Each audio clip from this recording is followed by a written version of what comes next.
প্রথম যে কমেন্টটা ফ্রি হিটে আজকে পড়েছে জেবি বকুল রয়, তিনি বলছেন বিশ্বকাপে সেরা 4 দল কাদের মনে করেন আপনাদের প্রেডিকশন করুন জাস্ট।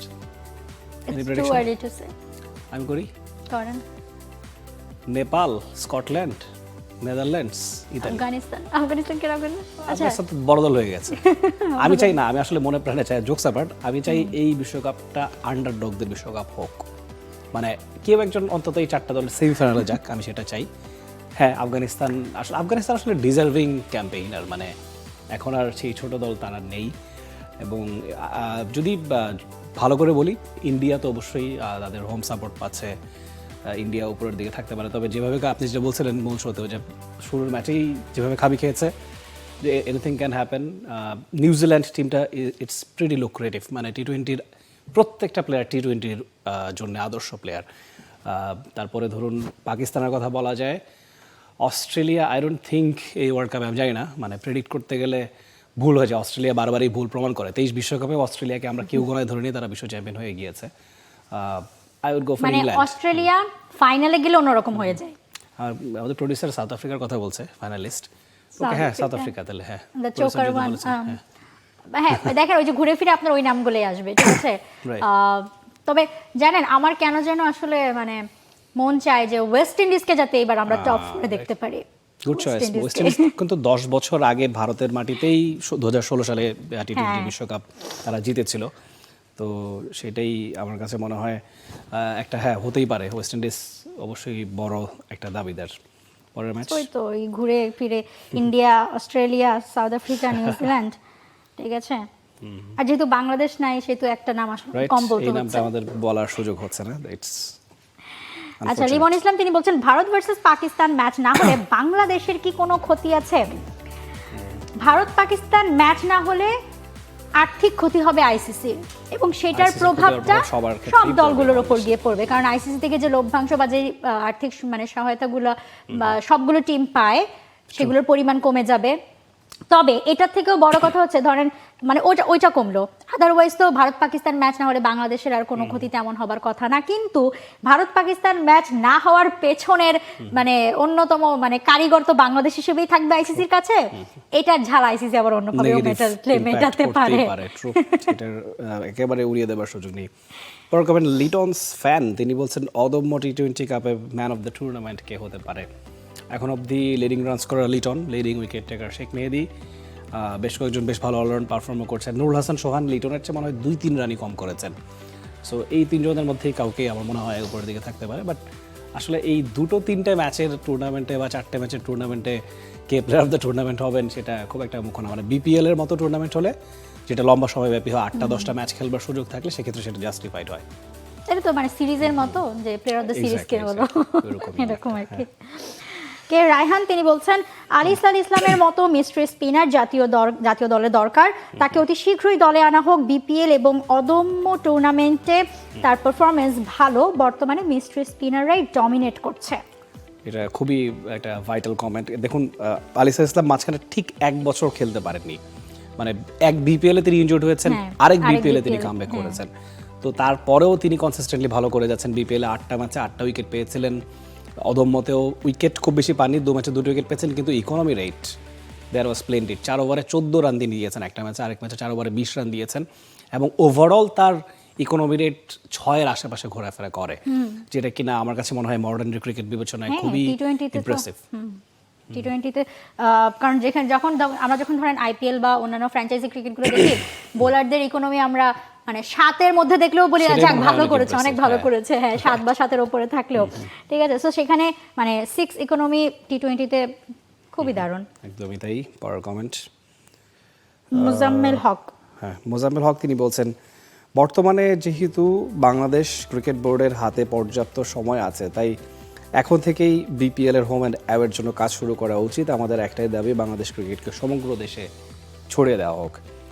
এই কমেন্টটা খুব পপুলার কমেন্ট, আমাদের ফ্রি হিটে প্রায়ই আসে এই ধরনের কমেন্ট। এবং এইটা আসলে কি আমাদের ইনফ্রাস্ট্রাকচার বলুন, আমাদের আর্থিক সক্ষমতা বলুন, বা স্টেডিয়াম গ্রাউন্ডগুলোর অবস্থা বলুন, সব কিছু মিলিয়ে বিসিবি তাদের যে ভাষ্য, যে এটা এখনই আসলে সম্ভব না, যেটা কিনা একদম শুরুর আসর থেকেই তারা বলে আসছে। মানে 2012 সালে তো বিপিএল এর গোড়াপত্তন, তখন থেকে আমরা এই দাবিটা দেখছি পত্রপত্রিকায়, মিডিয়াতে বা দর্শকদের মধ্যে। কোনো সদুত্তর কিন্তু মেলেনি। মানে সদিচ্ছা থাকলে 14 বছরে আপনি এটা বাস্তবায়ন করতে পারতেন। হ্যাঁ, আপনার কুমিল্লাতে মাঠ হবে বা ধরুন আর যে জায়গায় মাঠ নেই, রংপুরে মাঠ হবে, প্রয়োজন নেই, আশেপাশে করা যায়। বগুড়াতে অলরেডি একটা রেডিমেড মাঠ আছে, বা আপনি চাইলে আসলেই এটা বাস্তবায়ন করতে পারতেন। কেন করা যায়নি সেটা নিশ্চয়ই দর্শক বিচক্ষণ হলে অবশ্যই বুঝবেন। তবে যেটা তিনি বলেছেন এটা ভাইটাল, যে এখন যেহেতু অনেক কিছু বদলে গেছে, পূর্ববর্তী বোর্ড আগের নেই, নতুন বোর্ড এসছে, গভর্নমেন্টেরও চেঞ্জ এসছে, সেক্ষেত্রে এটা অবশ্যই এটা এখনই অ্যাড্রেস করা উচিত। এবং যদি বিসিবির সদিচ্ছা থাকে এবং এটা যদি ইনিশিয়েটিভসগুলো এখনই নেওয়া শুরু করা হয়, 5-7 বছরের মধ্যে এটা করা খুব দুরূহ কিছু হবে না। এবং সেটা করা গেলে বিপিএল এর পপুলারিটি আমার মনে হয় আরও দ্বিগুণ 3 গুণ বেড়ে যাবে। আপনি যখন একটা জিনিসকে নিয়ে নার্চার করবেন, আপনি যখন একটা জিনিসকে আসলেই মানে চালাতে চান, মানে আপনি যখন ক্রিকেটকে চালাতে চান, তখন আপনাকে ওইভাবেই চিন্তা করতে হবে, ওইভাবেই মানে কাজে নেমে পড়তে হবে। আপনি যখন চিন্তা করবেন যে আমি আমার দলকে বা আমার দেশকে বিশ্ব চ্যাম্পিয়ন হিসেবে দেখতে চাই, আপনাকে তখন গোড়া থেকে সেই স্বপ্নটা দেখতে হবে আপনাকে। বাস্তবায়ন হলো কিনা হলো সেটা পরের বিষয়। খালেদ মাসুদ পাইলট, গ্রাউন্ডস কমিটির যিনি চেয়ারম্যান, বিসিবি পরিচালক, তিনি যখন বলছেন যে 100টা উইকেট তিনি প্রিপেয়ার করবেন মানে নেক্সট পিরিয়ডের মধ্যেই, তো সেটা যদি করা যায় তাহলে আমার মনে হয় যে এই হোম অ্যান্ড অ্যাওয়ে চালু করাটাও খুব অসম্ভব কিছু হবে না। হোম অ্যান্ড অ্যাওয়ে যদি চালু হয়, মানে হিউজ পপুলারিটি আরো গেইন করবে ক্রিকেট অনেক বেশি। ধরুন 4টা টিমের কথা যদি বলি, যদিও এবার খুলনা খেলেনি, 4টা জায়গায় কিন্তু আপনার রেডিমেড মাঠ আছে। হয়তোবা খুলনার মাঠটা খানিকটা টুইক করা প্রয়োজন হতে পারে।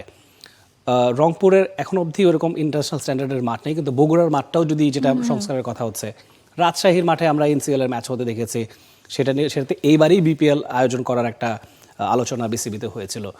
দেন ওয়াই নট, মানে ইটস নট ইম্পসিবল, মানে চাইলে করা সম্ভব, সেটা ইচ্ছা থাকলে উপায় হয়, সম্ভব।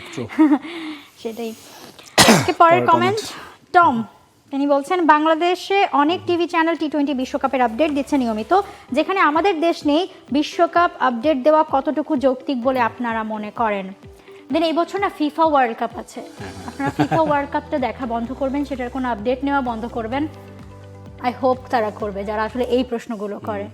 বাংলাদেশ আসলে কি, আমাদের তো ধরুন 99 ওয়ার্ল্ড কাপের পর থেকে সব বিশ্বকাপে আমরা খেলেছি, কোনো বিশ্বকাপে মিস আউট হয়নি। কোনো একটা ওয়ার্ল্ড কাপে যদি বাংলাদেশ কোয়ালিফাই করতে না পারতো, সেক্ষেত্রেও কি আমরা এটা করতাম যে নিউজ কভার করব না বা খবরগুলো পৌঁছে দেবো না? এই যে তখন হয়তো এই যে এমন কয়েকজন আসলে কমেন্ট করতো যে বাংলাদেশ নাই, তাহলে না, ধরুন 19 আগেও যখন বিশ্বকাপ হয়েছে তখনও তো ক্রিকেটের জনপ্রিয়তা বাংলাদেশে ছিল, ক্রিকেটের খবর প্রচার করা গেছে। হ্যাঁ, এখন ইটস এ স্ট্র্যাটেজিক মুভ, এমন না যে বাংলাদেশ বাদ পড়েছে। তো সেই জায়গা থেকে হ্যাঁ, এই ধরনের নিউজ অনেকের জন্য ডিস্টার্বিং হতে পারে। তো সেটা আসলে অনেক নিউজই আমাদের দেখতে ইচ্ছে করে না। এই যে বললাম আজকে, যেমন আজকে স্কটল্যান্ড আর ইতালি খেলা হলো, আজকে এই জায়গায় বাংলাদেশ খেলতো, তাই না? ইতালির সাথে, হয়তো ইতালির সাথে জয়টা বাংলাদেশ পেত, আমরা সেলিব্রেট করতাম বা আমরা বলতাম যে কে কেমন খেলেছে সেই নিয়ে। তো মন খারাপ বা সবকিছু, আমার মনে হয় যে কনসিকুয়েন্সেস যা থাকে সেটার সঙ্গে মেনে নিয়ে আসলে চলতে হয়। এখানে তো ধরুন 3টা স্টেক হোল্ডারকে আমরা হয়তো রেসপন্সিবল বলতে পারি, আইসিসি, বিসিসিআই, বিসিবি। এর বাইরে বাকি দেশগুলোর কি দোষ আছে? ধরুন নেপাল প্রথমবার বিশ্বকাপ খেলে, এটা তো তাদের জন্য একটা সুখের খবর। আমরা কি অন্যের সুখ দেখে আমরা পরশ্রী কাতর হব?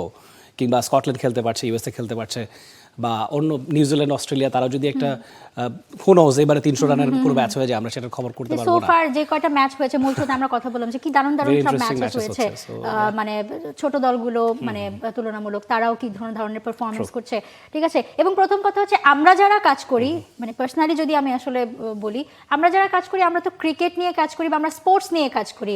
এমন না যে আমরা বাংলাদেশের শুধুমাত্র স্পোর্টসটা নিয়ে কাজ করি, তাই না?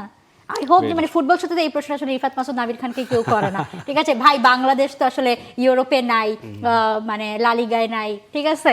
কেন আপনারা রিয়াল মাদ্রিদ, বার্সেলোনা নিয়ে কথা বলতেছেন? কেন ওয়ার্ল্ড কাপ নিয়ে? আসলে আরেকটু হয়তো আমরা মুক্ত হতে পারি, আরেকটু আমরা কি বলবো, আমাদের নেবার ক্ষমতাটা আরেকটু বেশি। আর এই যে এখনই যারা হচ্ছে ধরেন যে ওয়ার্ল্ড কাপ মানে টুকটাক বাংলাদেশের অনেক মিডিয়া কভার করতে গিয়েছে, তো এই যে এইটাতে অনেকে প্রশ্ন আসলে শুনে কেন কভার করতে গিয়েছে, মানে ইস্যু কিছুটা এখন অন্যরকম, মানে ফুটবলের সাথে ক্রিকেটের তো এখানে রিলেশনটা মানে এমন না যে বাংলাদেশ চান্স পায়নি বা যোগ্যতা অর্জন করতে পারেনি, পলিটিক্যাল ইস্যুস অনেক কিছু। বাট ওই যে বললাম যে কনসিকুয়েন্সেস যাই থাক, শো মাস্ট গো অন, যেমন সবকিছুর সাথে মেনে নিয়ে চলতে হয়। আমার মনে হয় যে এখন ওয়ার্ল্ড কাপ চলছে, যারা স্পোর্টস ফলো করেন, যারা ক্রিকেট ফলো করেন তাদের তো আসলে তাদের জন্য তো অবশ্যই আপডেট। অনেকে সেটা জানতেও চান এবং আমার কাছে মনে হয় এটাই তো বিশ্বকাপের শেষটা বাংলাদেশের, হয়তো পরের আসরে আবার বাংলাদেশ ব্যাক করবে, তো এই আশা আমরা রাখি এবং খেলাটা এনজয় করি, সেটা হচ্ছে আমরা বিশ্বাস রাখি যা কিছু হয় ভালোর জন্য। বাংলাদেশ এবার না খেলাই হয়তো বা ভালো, মানে হয়তো বা অদম্য টি20 কাপ খেলেও বাংলাদেশ অনেক কিছু অর্জন করতে পারছে।